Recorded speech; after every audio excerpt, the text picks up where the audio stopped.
For the final lesson in this chapter, we're going to combine our knowledge of systems and our knowledge of inequalities to create a system of inequalities. And a solution to a system of inequalities is an ordered pair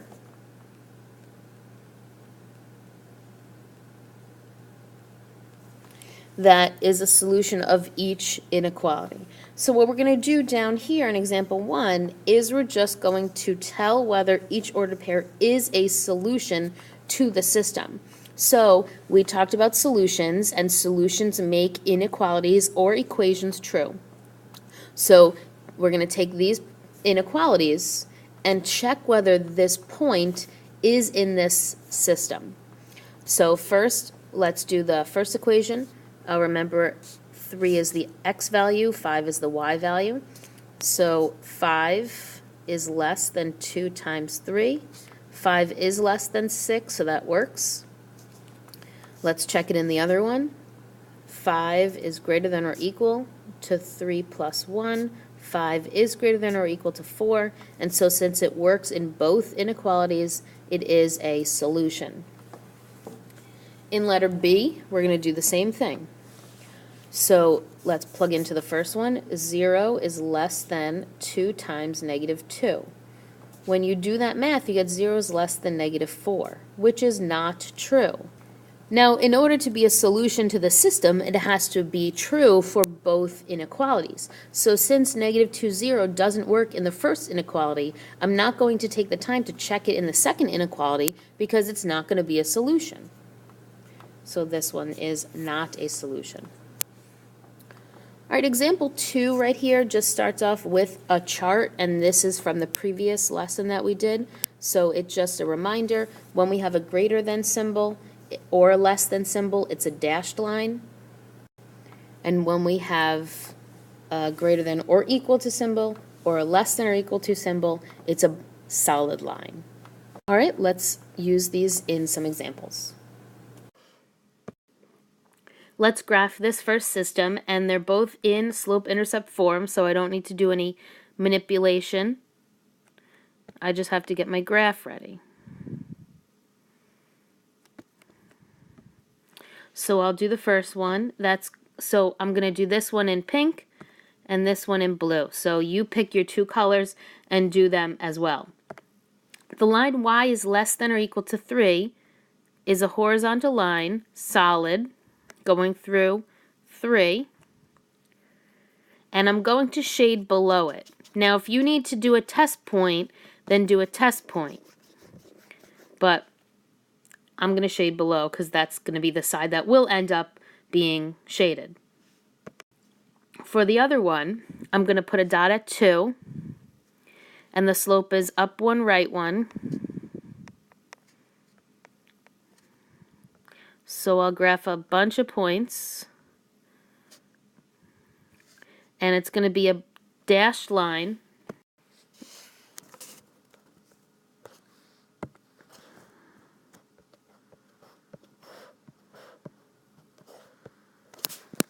And it's going to be on this side. Oh, I forgot to write the inequalities on the lines. This is y is less than or equal to 3. And this is y is greater than x plus 2. So, last thing you want to do, you see where the colors are overlapping right here? If you use two different colors, you should have the colors overlapping in this little section, this triangle right here. What you want to do to tell your reader that that's the solution, meaning anything in this area is going to work in both of these inequalities, you put a big S to stand for solution and label it with a big strong S so your reader knows that's where all the solution values are. Let's try example 3. But what you'll notice is that they're not in slope-intercept form. So I'd like you to pause the video right now and get the inequalities into slope-intercept form so we can graph them. Alright, so I'm going to color the first one in blue and the second one in red. So let's get our axis all set up.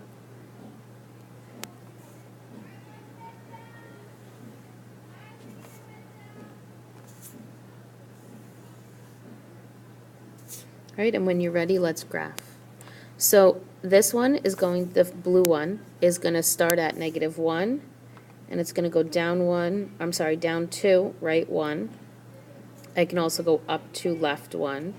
And when you have a few points, you can graph it. But first, just check if you're allowed to be equal to the line, and since it's a less than sign, you're not. So I'm going to make a dashed line. Y is less than -2x minus 1. And since I'm less than, I'm going to be underneath. If you need a test point, do a test point. All right, now let's look at the next one. I'm going to put a dot at 0, 3, go down 2, 1 to the right, and you'll notice that the lines are parallel. I'm not allowed to be equal to the line, so it's a dashed line.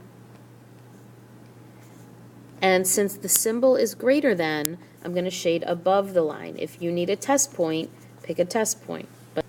Now what you'll notice is that the shadings don't intersect each other. When you have shadings that don't intersect each other, there is no solution. So the answer to this is no solution, because you can't put an S anywhere because the shadings don't intersect each other. In example 4, they want us to write our own inequalities based on a graph. So what we're going to do is we're going to write the equation of the line, pretending it's just a line, and then we'll change the equal sign to have the symbol that represents where the shading is. So this dashed line right here goes through 0, 0, so it is a 0 intercept, and has a slope of up 1, right 1, so that's a slope of 1. So the equation for this line is y equals x, right? Y equals 1x, but we don't need to write the 1. Now what I'm going to do is I'm just going to erase this equal sign and then change it to the symbol that represents where the shading is. So if this is the dashed line, well, it's dashed, so I know it's not allowed to be equal to. And now the shading relative to this line is underneath it. So that's the symbol less than. It's not less than or equal because the line is dashed. So now I'm going to go to this horizontal line.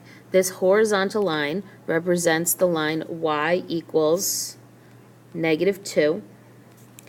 So now I erase the equal sign and figure out the shading is above the line. So here's my line.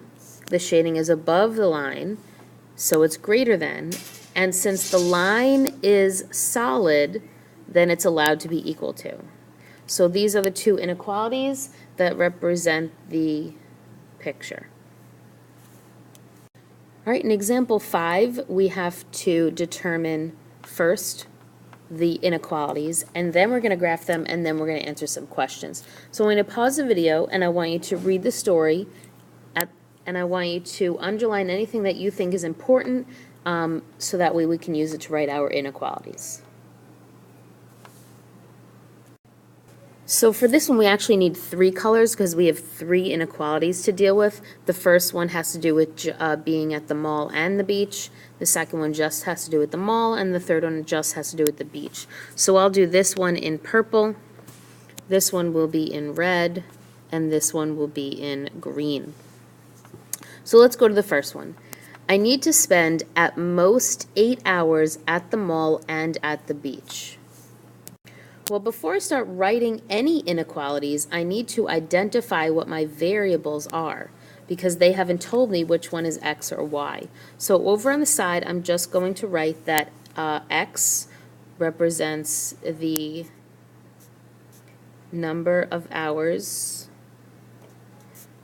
at the mall, and y represents the number of hours at the beach. Remember that anytime you write your own equations or inequalities, you need to identify the variables if they're not already identified for you.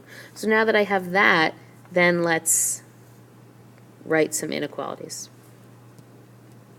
So now I'm spending at most 8 hours at the mall and at the beach. So if mall is x and beach is y, that means that x plus y has to be at most, which means it's less than or equal to 8. Now let's look at the second one. I need to spend at least 2 hours at the mall. So maybe like my ride isn't coming for 2 hours. So at least means greater than or equal. So I need to spend x is greater than or equal to 2. And then for the third one, more than 4 hours at the beach. So y is greater than 4, and it's not equal to because more than means that it's not allowed to be the number. So let's make some coordinate grids and start graphing. So I'm going to put myself in the first quadrant only because it doesn't make sense to be negatives since you can't have negative hours. So just quickly, let's get this first one in slope-intercept form so I can graph it. Y is less than or equal to negative x plus 8. All right, I'm going to have you graph the inequalities one at a time. So first I want you to graph this purple inequality. Pause the video, graph the inequality, and then when you have it, play, and we'll look to see if you're right. All right, if you don't match, fix it. And when you're ready, let's graph this second inequality. So on the same coordinate grid, graph that red inequality, and then play to see if you got it right. All right, and the final one, graph this third inequality, and then when you're ready, play. All right, so it kind of looks like a big mess, right? All the different colors everywhere, all the different shadings. So what you want to do is look for where the 3 colors are intersecting, and I'm going to highlight it. It's right here. And then this side is dashed, and then that. So there's my S. And then what you want to do to answer the final question is find a coordinate point in that solution set because it wants you to say how much time could you spend at each location. So any possible combination is right here. So let's just pick like right here maybe. All right, so that is the 0.34.5.